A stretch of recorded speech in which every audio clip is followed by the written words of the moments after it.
Well, Kelsey Atherton is in Washington. He's a contributing writer on defense technology for Popular Science. Well, Kelsey, what do you reckon? Dave Anthony knows how to make an amazing game and a lot of money. Does he have much to teach about actually waging war? I think there are profound limitations to what Dave Anthony brings to predicting the wars of the future. I think a lot of the ideas that are touted in Call of Duty Black Ops 2 as revolutionary have been floating around in policy circles for years, if not decades. So why do you think he suddenly seems so attractive? Washington is a place that really wants to find a way to break the same circles, the same deadlock of ideas between analysts and think tanks, and bringing in a game designer could be a way to do that. It happened in the 80s. Reagan brought in a team of science fiction authors to formulate a strategy for space.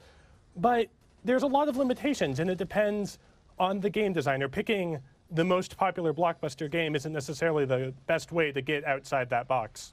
It's obvious, I guess, though, I mean, if they weren't so realistic, they wouldn't work as games. And it's significant, surely, isn't it, that first-person shooter games, Call of Duty in particular, is so popular with people in the military, people who know the real thing. It is to an extent. It's the combat. It's a just broadly popular genre itself, but it has severe limitations for guessing the future. You play a narrative. You play a set narrative guided out by the writers. They may be very well-written stories, but they're stories where things can happen that are not just implausible, but very, very unlikely, that are incredibly difficult to do in real life, that fiction makes easy to do. Is there something to learn, do you think, from the way the games are played and the way the games are originally developed about people, massive numbers of people, working together in real time?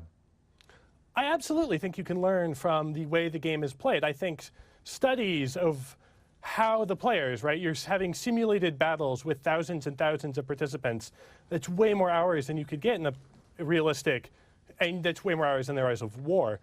But I think with that, you're going to want to be looking at how people play, how people themselves, players, adapt to the challenges of the game. I think predicting doomsday plots in a thriller isn't really the way to go. Interesting. Kelsey, thank you very much.